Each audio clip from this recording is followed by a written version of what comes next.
What's up everybody, I'm the Bentist and we're back for another YouTube video. Today we're going to be going over how to put braces on, or how braces are put on. There's two different types of ways. The way that you're probably used to, which is called direct bonding, and a new way that they've been doing for a while called indirect bonding. I'm going to go through your appointment and what exactly it would look like and what exactly is going on, so you know exactly what to expect before you get your braces. Let's do this.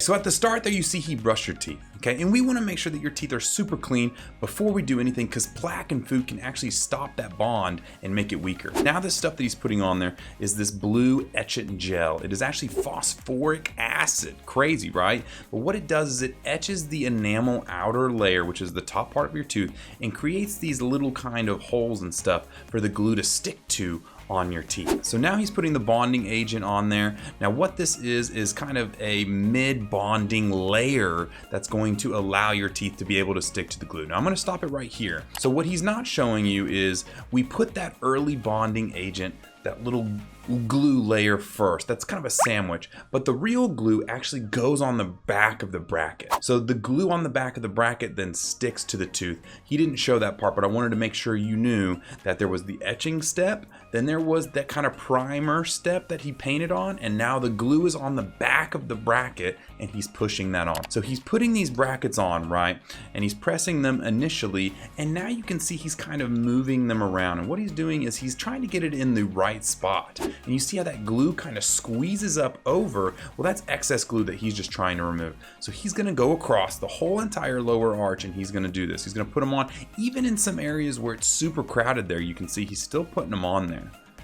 Yep, still moving, still doing it. And what he's doing now is he's actually measuring. It's kind of interesting, but you can be off by a tiny millimeter and it will make that tooth go up, down, in, out, and be crooked. So you have to be super, super, super precise. So even though it looks like you just have to stick it in the center of the tooth, you have to be down to the millimeter precise with where you put that bracket, or else your teeth are gonna come back really weird. So right now, he's just doing some fine adjustments, looking with a mirror up and down, making sure, double checking to make sure all this stuff is going on right now all together while you're just sitting there with your mouth open. Now you can see he's got those little mouth guards. What those do is they pull your cheeks back and they get you ready. Now what he's doing right now is he's light curing.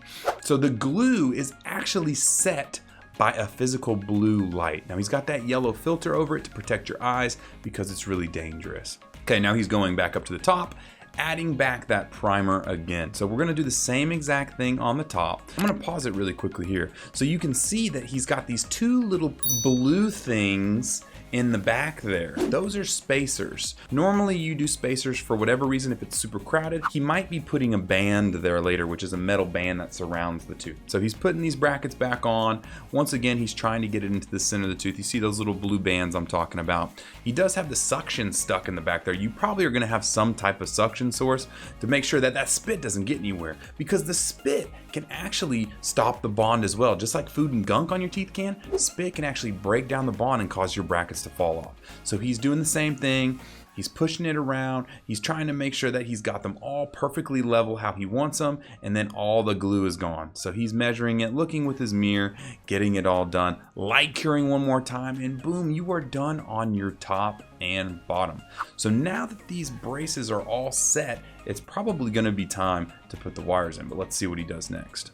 Oh, okay, so he removed those spacers. That's perfect, he's putting in the bands here. So those spacers are actually meant to make space for that metal band to fit in. So sometimes if you have a tooth that you want to band, that you're afraid is gonna be bitten off or anything like that, you might get this from your orthodontist. So this is cool that he put this in here. So we removed the spacers first and immediately put it back in, because those gaps close so quickly, you wanna make sure you get it. So let's see, he puts the band up, he pushes it. Normally you have to kind of seat it with your fingers first, and then normally you have him bite on something to kind of press it all the way in. So he did a test fit to make sure that it's all good. You see that they're biting on a little stick there. That kind of pushes it up and molds it to the tooth. Putting the wire in now. So with braces that are like this, what is our traditional braces, you do need the O-ties to hold in the wire. So he's putting those O-ties around all the wire and holding them in there. Ooh, we're getting everything today. So we're putting bands in, he's putting the wire in the top, and it looks like he's going to use a spring on the upper, and you'll see that here in just a second. We'll see if he pulls it in. I saw it a second ago. There it is, coming in, I think. Wait, no, where did it go? It disappeared. Okay, there it is on the lower. Okay, so I'm gonna pause it right here. So you see that spring down there in the lower. Now, he's got a really crowded tooth, so sometimes you might get a spring at the very beginning of your appointment. The spring is meant to slowly push those teeth out of the way from each other to make room, so next time you come in, hopefully you can get that wire onto that bracket and move that guy forward. So let's keep going.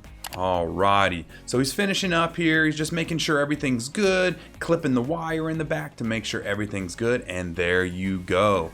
We got a finished appointment, braces top and bottom. That basically is the first traditional set of braces. That's the steps that goes into it. It's painless. It doesn't really hurt at all. The only thing kind of annoying is you're holding your mouth open for a while, like, you know, and it takes a little bit of time to get used to that. So next I'm going to talk about a new style about getting braces called indirect bonding. Now this is where we take a lot of those steps and we remove them. So where you don't have to sit in the chair and have each individual one placed and the glue removed and the measuring. So let's go ahead and look into exactly how that happens. Now, what you're gonna have to do first is make a special indirect bonding tray. So let's look at a video and let's go over exactly how that tray is made so you can kind of see what you're looking at. Okay, so first off here, you have to take a mold of the person's teeth beforehand.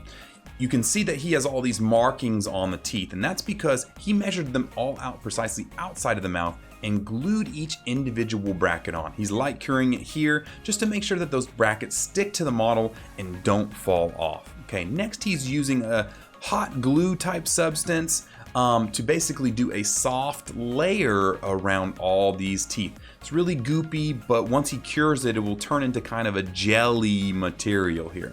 So you see he's going around the entire tooth, trying to fill up as much as he can. He's getting on the front side first, and then he's probably going to go to the top and back side next. So anyways, you got that finished product completely covered around the tooth, and that's that first soft layer. Okay, so now what he's doing is he's cutting that mold because you don't want all this excess stuff because it's gonna go down too far and it'll hurt your gums. And then what he's doing right now is doing a hard, clear plastic layer over the top of it because that soft layer is just too floppy to fit around. So you need a hard, kind of harder layer to hold it so when you transfer it to the patient's mouth, it doesn't just flop around and fall everywhere. So we're going and sucking down here. The plastic is melted, it melts around it. The air vacuum sucks it closed. And now you have this perfectly fitting tray where all your brackets are precisely measured and in the perfect spot. Pretty crazy. So this is what it looks like when it's done. Those little pebbles are just kind of the thing that it sucks down around, so don't worry about that. You got to basically cut it out and smooth it. Putting it in water just to soften it up. Okay, and then now what you have to do, because there is kind of that super glue layer that you put on there, you don't want super glue on your teeth. So he's actually sandblasting off all that super glue and getting it ready to put the real glue on when it gets into the mouth. So now that you've seen how the tray is actually made, let's fast forward a little bit and show you the steps of what it would be like to get an indirect bonding appointment versus a regular traditional braces appointment. So now that we've seen how the tray is actually made, let's go ahead and see what an appointment would be like with indirect bonding, and then we can talk about the differences a little bit. Alrighty, so there's the indirect bonding tray. You still have to have something else. Now I'm gonna pause it right here. You can see that the mouth guard thing that they have has two little tubes going back. Now this is a special thing called a NOLA. It's got a tongue thing in it with little suction tips to be able to kind of suck out all the saliva. So like the other guy just had one suction tip, you may have that, or you may have something like this, which is a little bit more cumbersome, but it does get all that saliva out of the back of your mouth so you're not choking or anything like that. So you'll see that really common. Just wanted to make that little difference, but let's keep going. So he's still etching the teeth. You gotta do the same process to the teeth. You gotta prepare them. You gotta get them ready. He's using a clear liquid etch instead of the glue, like the blue goopy etch. He's rinsing it all out. The NOLA is sucking it all out for him, which is great. Air drying to make sure you get ready, because remember that water and spit can affect your bond. Now he's putting that kind of primer beforehand on there. I'm gonna pause it really quickly because that happened really quickly and it shows you how quick indirect bonding is. He had to put glue on every individual one of those brackets inside that tray. So the same way you didn't see the guy put the bracket on and then stick it to the teeth, he has glue on every single one of those brackets to get ready. Okay, so you'll see he puts the tray in, he pushes it down, and now he just lights it. That's it. He just goes around lighting every single bracket all the way across. Alrighty, he's doing the top, making the same primer, doing the etchant, all that type of stuff, drawing it, and then placing it, boom, you're done. And in 10 seconds, you're done with the whole entire thing. You don't have to get the glue off, you don't have to get the measuring. Now he's gonna take that first top layer out, so he's heating it up all the way across just to make sure it's loosening up. He just removed the hard outer layer, okay? Now he's got that goopy layer he's removing out, and he's pretty much done from there. Now all he's doing is he's opening up all the doors. So pause it here. So remember how that other one was wide open and the little rings were around it? You may have what we call self-ligating brackets like these that have doors. So instead of the colored ties holding it down, you have doors that do it. So that's really good. So he's opening up all the doors, getting ready to put that wire in, placing the wire in all the way across. Crazy.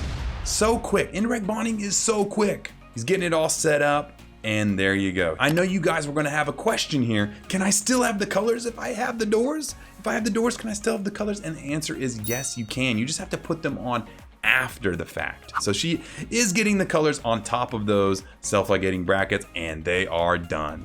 So there you go, guys. That is the difference between getting a regular direct bonding and an indirect bonding. Now I'm doing something really a little bit differently, and I can't share it with you just yet, but I'll go over the entire process of what we're doing in our office. It's kind of like indirect bonding, but for the future. It's insane. I can't wait to show you guys, but hopefully this helped you guys out. I know you guys are probably watching this excited to get braces or want to get braces, and this will help you kind of figure out what exactly is going on. So you'll know more than most people go into the office.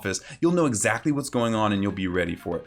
Indirect bonding is something I think personally all orthodontists should be doing. It saves so much time for you and you don't have to sit in a chair for an hour. It only takes like 15 minutes and you're in and out, and it is all perfectly set for you. Now that being said, what do you think? Do you like indirect or do you like the direct bonding better? Let me know down below. And also thank you so much, guys. I love you so much. 150K subscribers. I can't believe it. So till the next one, I love you. I'll see you later. I'm the Bentist. See you later. Peace.